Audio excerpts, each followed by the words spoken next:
Hi, welcome everybody to the Global Party 2017, Healing from the Inside Out. And we're in for a great segment this time at the top of this hour with Rebekah Eden. Hi, everybody. Nice to be here. Rebekah is joining us from Washington, D.C. Yeah. I was like, yes. Really? And we're going to be talking about music as a tool, a spiritual tool, leading you home. Yes. Right? That's it. And so Rebekah is a singer, songwriter extraordinaire. So she's done a lot of creation in music, and she picked one of her own pieces, Surprise, Surprise, as something that would inspire her. And why did you choose this piece, Rebekah? This piece is called There and Back Again, which I was invited to write and submit to the Hobbit filmmakers a number of years ago for consideration in the film. And it, for me personally, it was a wonderful opportunity. And it also, I had committed a number of years prior to that to never writing a song that I didn't want to write. Right. So because I'd done that and I felt like it always fell flat. And so what I secretly did, and now I'm out in public and out of the closet with this, is I secretly infused the song with the principles of A Course in Miracles. I saw the story of the Hobbit through a spiritual lens. And since I'm a devoted student of A Course in Miracles, which has helped me enormously to navigate my own life, I had this amazing opportunity to look at the character of Bilbo Baggins, the Hobbit, through that spiritual lens and see how he navigated by his own inner compass. And before he went out on the trip, just honestly, like the rest of us, before he went out on the adventure, he didn't know that he had it. He didn't know that he had it in him, but he found it and he tested it and he used it, and he realized as he was going through, many a hardship, many a cold, icy night, dealing with this band of greedy dwarves who wanted to fight and not like be harmonious and get along. He realized that very intuitively, he had an ability to guide the whole ship in a good direction that would come out well for pretty well everybody. So he found his own inner compass and he guided himself by it where he had, frankly, very little else to rely on. And once he came back home, he was just thrilled. He was thrilled to be home, but he was also thrilled to know his own strength. And I feel that same way about my life. Like, anytime I realized, man, I actually did it. I actually made my way through whatever it was. And I came out knowing that I'm equal to the task, even though I didn't think so beforehand. Right. That's a gift. That's a huge gift. So There and Back Again is all about his adventures and coming back home, being thrilled to be home, and being thrilled to know that he's up to adventures. Hobbits are not known for being up to adventures. Like that, hobbits like to stay home, kind of like me, and sit on the couch and drink their tea. In my older age, I have not eliminated the cookies, but they're fewer. I used to eat a lot of cookies with my tea, but to move beyond one's comfort zone and to find out that, man, we've got a lot of life in us, and a lot of light and a lot of guidance. Yeah. And if we don't rely on it, we're not necessarily going to know that we have it. And if we don't express it, we're really not going to know that we have it. So anyway, that's why I chose that song.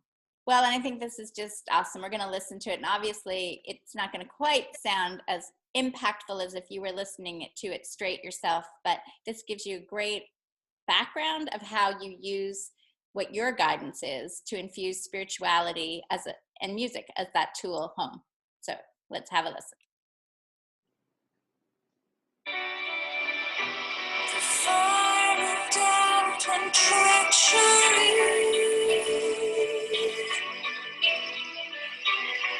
I was one who walked on the sea.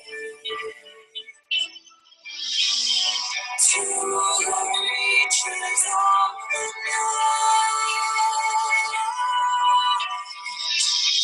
I carried hopes like a light. I found my way. I found my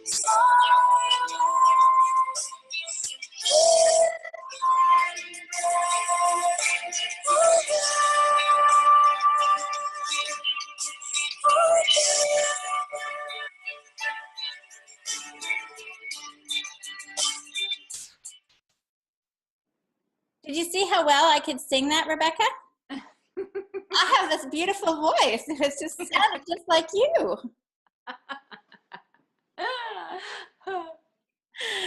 Okay, so you joined us in June and with this song about manifesting your soulmate. Mm-hmm. And now you're stepping into a much bigger vision about realizing that music really does create this tool, this beautiful tool to bring us back home. Yeah. So tell us what's going on and how you're busy creating that and how you're helping us all. As I was just saying to you earlier, instead of listening to the heartbreak songs of the 70s and 80s, coming back into singing songs and words that we so want to resonate with our authentic self. Yeah. Yeah. Well, it's interesting to your point about listening to heartbreak songs. There, as I was growing up, I remember listening to, various different artists who were popular on the radio, and, many of them were fantastic, but some of them had a very dark bent. Mm-hmm. And what happens with music, it's powerful because it keeps you in that emotional feeling. Now, and the emotional feeling is a precursor to manifestation. Right. First we have a thought, concept, thought. And then as that thought makes its way into feeling, it then comes into the world, maybe as form, maybe as action, who knows, in a variety of different ways. And I actually noted how some of that music was making me depressed. But it didn't make me, I didn't really, as a teenager, I felt it, but I didn't sort of register it consciously. As an adult, I'm like, oh my God, I'm not, however fantastic that music is, I'm not listening to it. Can't do it. Can't do it. So my idea is not to create music that's just happy, happy, happy, and denies sometimes the rigors and the pain of human experience. That's not the point. The point is to embrace everything and draw it up into ourselves and move forward with love and appreciation and radical self-acceptance. And so if songs or ideas, because a song is an idea, if one, like a negative one that I was just expressing, goes like this, kind of in a vicious cycle, music that actually has a direction through. Right. I love saying the only way out is through. And I think it's usually true. Yeah. That music of whatever genre, it doesn't have to be new age, doesn't have to be spiritual. It could be a pop song, it could be rock and roll, it could be anything. Could be musical theater, lots of great musical theater pieces. They are like, to me, they're like the prow of a ship that plows through the water and creates an arrow. It actually creates a trajectory, a path that takes you along with it faster than if you were to try to just sort of sort out that swirling, going down the drain vortex yourself. So in the world, such as it is, with all the craziness that's happening, and all the things that we don't know, I mean, as human beings, we're happily not required to keep our own hearts beating, right? Or our blood circulating. We're not required to think, come on, beat, come on, beat. We are free to think about a few other things, right? We're the conductor of the orchestra, but sometimes we forget that we have that ability to sort of say, well, we're going to do this. And we start to feel responsible and scared of events that appear to be beyond our control. Witness Hurricane Irma or Hurricane Harvey, or whatever, whether it's a natural disaster or political aggression, whatever it is. So it's so easy, I find, at least for me, to lose myself in the outer world of drama and expectation of bad things or harm, that I have sought for years to find that inner anchor. Mm-hmm. And music, I've read A Course in Miracles for 30 years. Badly. I've been a bad student of it because it's so freaking difficult. In fact, it's not difficult, but what's difficult is to actually believe that our Creator's will is only happiness for us, right? That's one of its lessons, right? And I get it intellectually, but I'm like, no, that cannot be. So I use music to actually clear the resistance to accepting that wonderful truth. That is huge. Okay, first that you admitted it. Okay, because I think there's a lot of people that would just totally go, yeah, that's exactly the way I feel. I need something, and I can't sit and meditate. It just doesn't work for me. Or I start a spiritual book and it's too tough.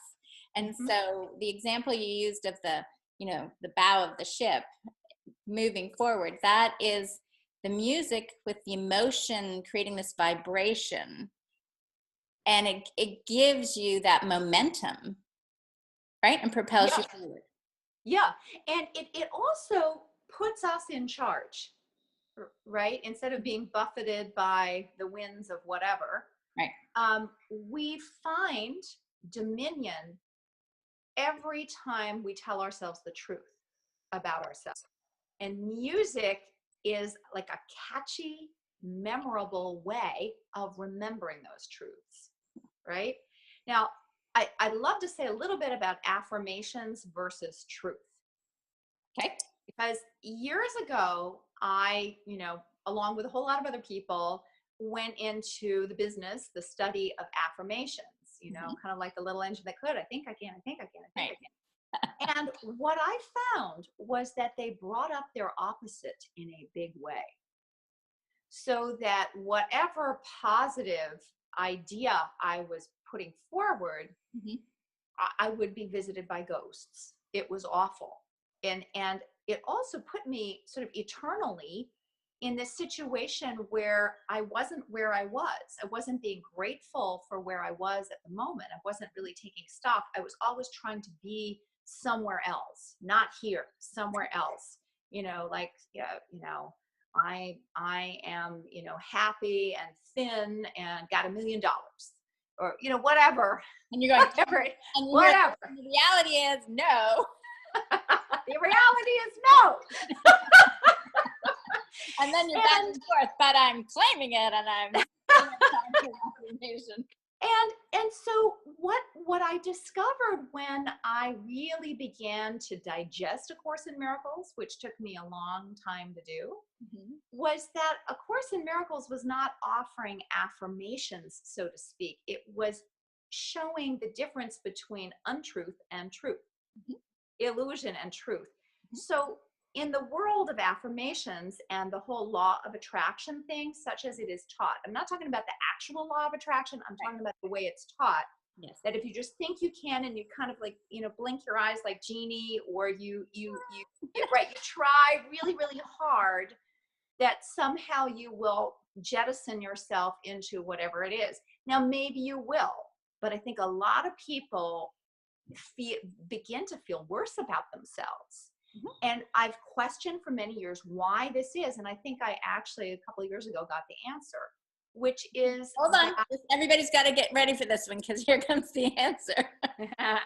So the answer is that this is my belief and my experience, that our Creator created us. Mhm. We are a manifestation of love and truth. Mhm.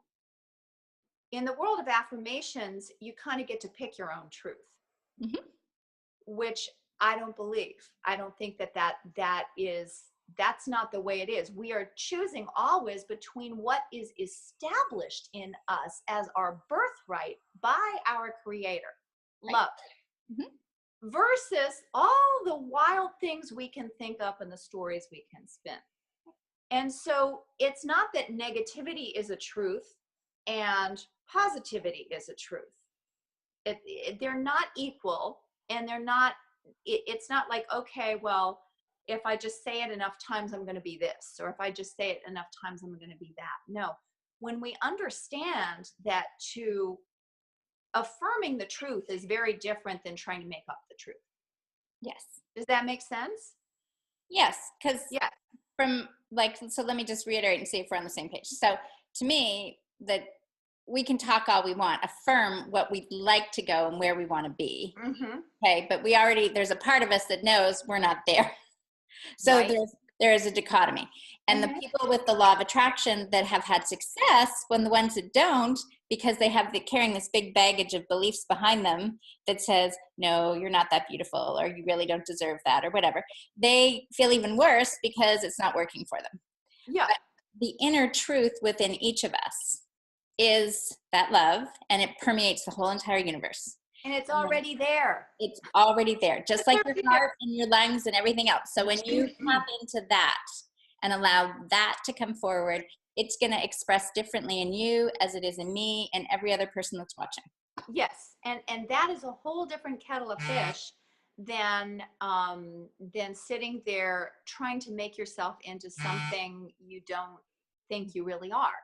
Right. It's co-creation with our Creator, versus trying to do it all alone. And yeah. So anyway, back to the music piece of it. What I have found when I've encountered various obstacles in my life, whether it was the obstacle of not having my soulmate partner, husband, right, in sight, which there were a couple of songs that really helped me, that I wrote, that really helped me find him. One was 4 years prior to the My Beloved song. Mm-hmm. When I wrote My Beloved, it was only 2 weeks before my husband showed up. That was a pretty amazing, mind-blowing experience. But when I look back, 4 years prior to that, I had been in a state of devastation due to a heartbreak. Mm-hmm. And I had allowed myself to be royally mistreated and betrayed by someone I thought I knew, and it turned out I didn't. So in fact, I was, I'd been in love with a fantasy. Right. So once I realized that, I got out of there very quickly, mm-hmm. but I didn't trust myself at the time. Right. I did not. And it took me about a year to be able to walk straight. It was that bad, because I'd really given myself. I had given myself to him. Big mistake. And yet, with hindsight, I can see, wow, I really needed to not be exchanging myself for love.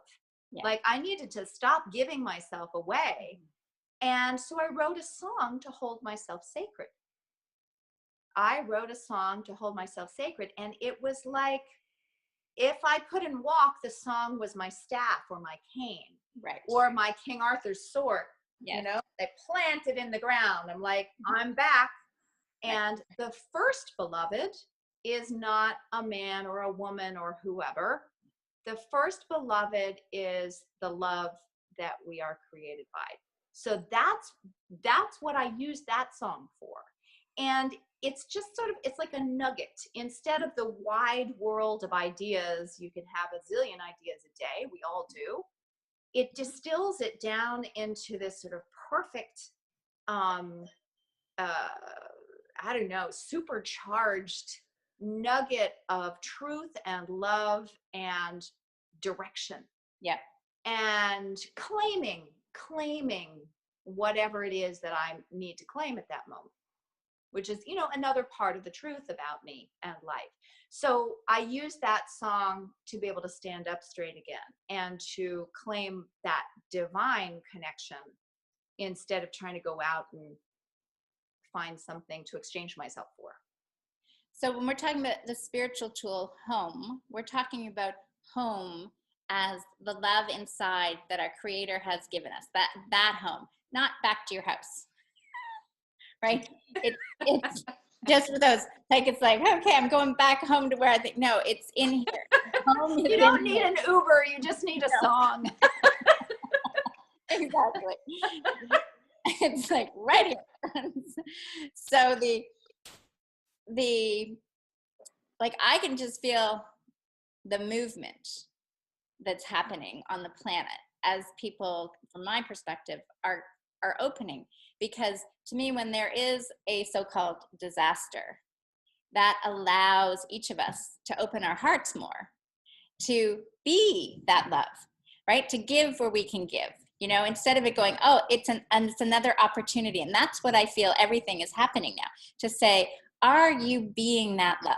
So your songs are helping people open their hearts so they can come back home and feel totally in love with love of life, love of themselves, and start here and follow their own inner compass, like Bill Baggins. Yes, exactly. Well, where do they sign up? Well, RebekahEden.com is my website, and it's ever evolving.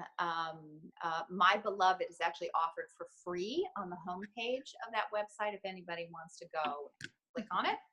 The song I wrote to manifest my soulmate. And there are any number of other songs there to buy, to download, or to get physical CDs. Let me think.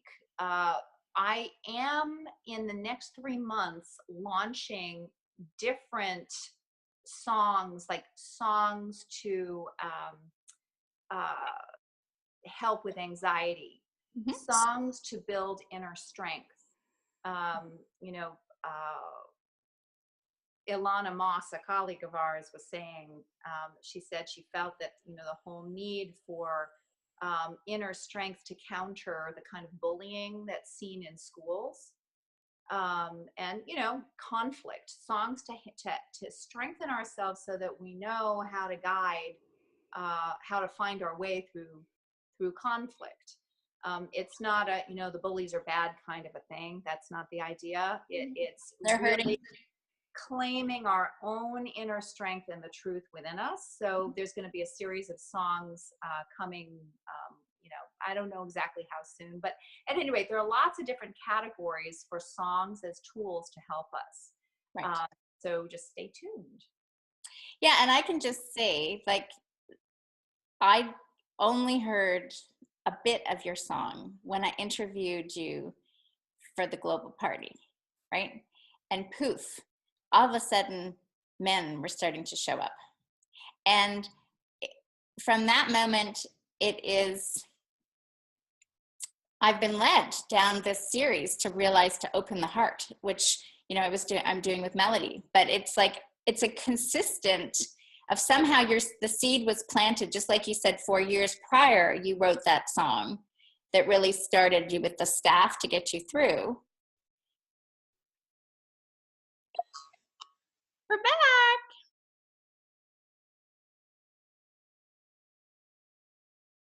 We're back. Are you back? Ding dong. Are you here? Rebekah, can you hear me? No. No.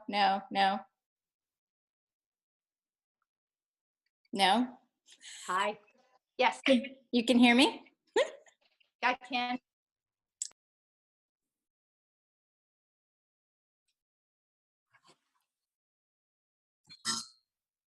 There you are. There you are, and you've gone sideways. Oh dear. Hang on. This is a new one. That's Just okay. a sec. All right. I'll just have to do a little editing here. Now you're back sideways. They're back. Okay, now we're back. Okay. All right. So you were saying before it went a little haywire that all these men had shown up. Yes. After you listened to a little bit. Mm-hmm. Mm-hmm. And then Melody came to me and said, do we want to do this Opening Your Heart series? And as she is creating this series and we're having this dialogue, I was becoming aware of some of my patterns in the past or things that I still was resistant to. Mm-hmm. And it's very interesting because then it's like you planted the seed. So the My Beloved song was the seed. And it started to go, oh, you know what? As much as I have zero interest, I'm realizing there were things that still needed to be cleaned out of the closet, out of that home. Yep. And it's all happening very nicely. And I'm at peace with the situation, but it's again, I think, as you said, as you started to sing the song and you sung it all the time, there is that boat, right? It's there. And the more we listen and we feel the emotion of the music and use that as our tool home, we discover we're being led. And that could be in 3 weeks or it could be in 3 years, but you're in the direction and you're on the journey. And as long as you're staying home, you're enjoying the process. Well, that's a beautiful point you just made. As long as you're staying home. And I think that's absolutely key. That's why we all need to get your music, so we have those tools. I mean, we do have multiple tools in the universe now, and that's the great thing, is you got to resonate with what feels good to you. But music, most definitely. I think it's a dramatic shift that's happening now in the world, recognizing it's like we used to know before with classical masters, right? There was, you could just feel this piece. And even like when we were talking before, like rap, they say that has this, for some people, it's healing because it's the emotions coming out, right? But it is finding what resonates with you and then stepping forward and following it. Mm-hmm. What words of wisdom pertaining to music would you like to leave us with, or something that's coming to you out of Course of Miracles? Well, I think the first thing that comes to me is that we are meant to be our true selves. Mm-hmm. We're not meant to be stuck and bound up to other people's ideas and patterns of how things have always been. And so, to the extent that we free ourselves just to be who we really are, I think we're on an even greater experience of the love that we come from. Mm-hmm. I think the last idea I would offer is that music has been thought of as entertainment. Even music that appears to be purely entertainment is never purely entertainment. It's transformative in some fashion. Mm-hmm. And, you can ask yourself when you're listening, is this bringing me emotionally and spiritually into a place I want to inhabit, or is it pushing me into something I'm not really liking? Right. So I think that because it is powerful, it takes us places fast. Yeah. And so the idea that music is a tool, not just entertainment, and I don't mean to say just in a derogatory way, because entertainment is huge, and I love it. It is not only entertainment. It is a tool for high speed manifesting and for claiming and experiencing our own happiness. It's like the difference from driving on an Amtrak train and driving on a super train in Europe. You get there a lot faster. Fewer bumps. Fewer bumps. What are they called? They're like those trains, IV trains. What are they? They've got a special. There's the IC, the inner city.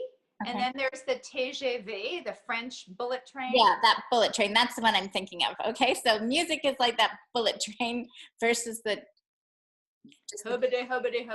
Yeah. Okay, well, this has been just a great conversation. I hope in terms of everybody that's listening is that you just maybe do a little check of the songs that you've been listening to, acknowledge do you go back into that heartache? I know those songs that I used to listen to 70s, 80s. Sometimes I hear them, and the great thing is I go, oh, you know what? I have no more of that sadness because I could remember Corey Hart or whatever. And and no more. Like, it's just, I'm totally completely separate from being emotionally engaged in it. So look at the songs that engage you and that are still pulling you, and add some new ones that are that bullet train. Excellent. Thank you so much for being with us. Thank you. I love you. Love you too. Bye.